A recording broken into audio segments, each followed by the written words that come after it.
समुद्र जो बाहेरून इतका शांत दिसतो त्याच्या आत तितकीच मोठी आणि भयंकर रहस्ये दडलेली असतात.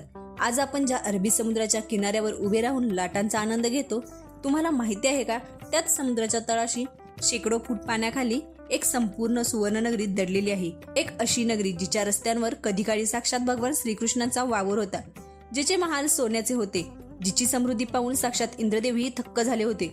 ती नगरी म्हणजे श्रीकृष्णांची द्वारका. पण असा काय प्रसंग आला की संपूर्ण जगाचे रक्षण करणाऱ्या श्रीकृष्णांची ही सोन्याची द्वारका पाहता पाहता समुद्रात बुडाली. यामागे महाभारतातील तो भयंकर शाप कारणीभूत होता की यामागे काही वैज्ञानिक कारण दडलेली आहेत. आज समुद्राच्या तळाशी शास्त्रज्ञांना नेमकं काय सापडलं आहे? आज आपण द्वारकेच्या नाशाचे तेच रहस्य उलगडणार आहोत, जे ऐकून तुम्हीही थक्क व्हाल. नमस्कार मंडळी, स्वागत आहे तुमचं आध्यात्मिक पाऊलवाटा मराठी या युट्यूब चॅनलवरती. अशाच रहस्यमय कथा ऐकण्यासाठी या चॅनलला आत्ताच सबस्क्राईब करा. द्वारकेच्या विनाशाची कथा समजून घेण्याआधी तिची निर्मिती कशी झाली हे समजून घेणं अत्यंत गरजेचं आहे. जेव्हा जरासंधाने मथुरेवर वारंवार हल्ले करून यादव कुळाला संकटात टाकले, तेव्हा भगवान श्रीकृष्णाने मथुरेचा त्याग केला. आपल्या प्रजेला सुरक्षित ठेवण्यासाठी त्यांनी देवशिल्पी विश्वकर्मा यांना एका नव्या अभेद्य नगरीची निर्मिती करण्याची आज्ञा दिली. समुद्रदेवाने श्रीकृष्णांना आपली 12 योजन जागा दिली आणि जिथे एका रात्रीत उभी राहिली द्वारका. विष्णू पुराणातील वर्णनानुसार द्वारका ही सामान्य नगरी नव्हती. तिथे सोन्या चांदीचे आणि मौल्यवान रत्नांचे लाखो राजवाडे होते. या नगरीला सर्व बाजूनी मजबूत तटबंदी होती आणि प्रवेश करण्यासाठी अत्यंत भव्य अशी द्वारे म्हणजेच दरवाजे होती. म्हणूनच तिचे नाव द्वारका पडले.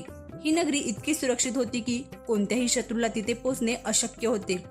श्रीकृष्ण तिथे आपल्या यादव कुळासोबत अत्यंत सुखाने राज्य करत होते. पण या सुवर्ण नगरीला कोणाची तरी नजर लागणार होती. काळ पुढे सरकला आणि महाभारताचे ते भयंकर युद्ध झाले.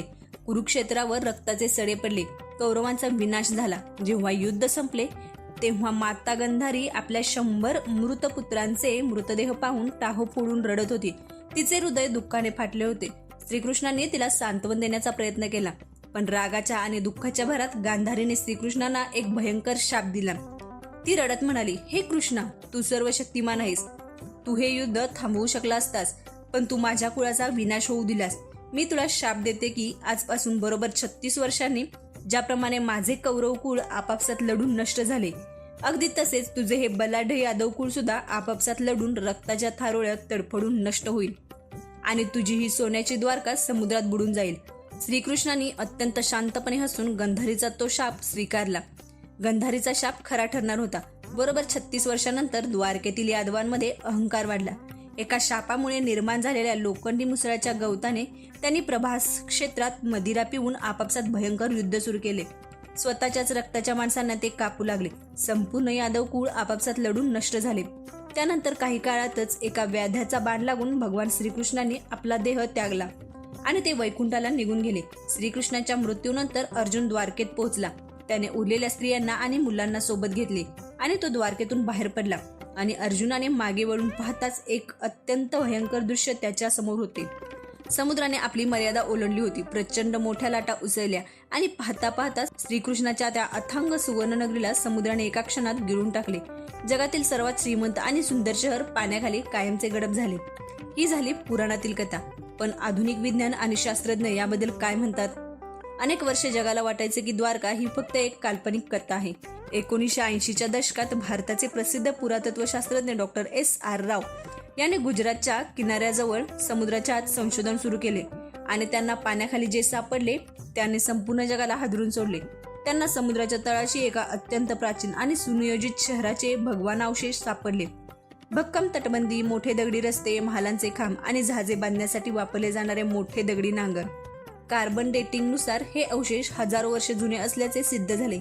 विज्ञानानुसार आणि भूगर्भशास्त्रानुसार हजारो वर्षांपूर्वी या भागात एकतर समुद्राच्या पाण्याची पातळी अचानक वाढली असावी किंवा टेक्टोनिक प्लेट्स हल्ल्यामुळे एक भयंकर मोठी त्सुनामी आली असावी, जिथे हे संपूर्ण शहर एका रात्रीत पाण्याखाली उडून नेले.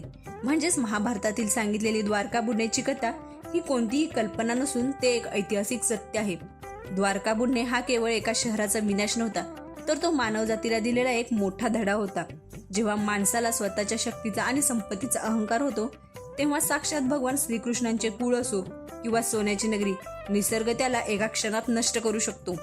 आजही जेव्हा आपण गुजरातच्या द्वारकेत जातो आणि त्या अथांग समुद्राकडे पाहतो तेव्हा लाटांच्या आवाजात श्रीकृष्णांची ती सुवर्णनगरी कुठेतरी नक्की जाणवते. जर तुम्हाला विज्ञानाचा आणि पुराणांचा हा अद्भुत संगम आवडला असेल तर व्हिडिओला एक लाईक नक्की करा. हा व्हिडिओ तुमच्या मित्रांना आणि परिवाराला नक्की शेअर करा आणि भगवान श्रीकृष्णांबद्दलच्या तुमच्या श्रद्धेसाठी कमेंट बॉक्समध्ये जय द्वारकाधीश लिहायला विसरू नका. अशाच गौरवशाली आणि रहस्यमय इतिहासासाठी या चॅनलला सबस्क्राईब नक्की करा. भेटूया पुढच्या व्हिडिओमध्ये. धन्यवाद.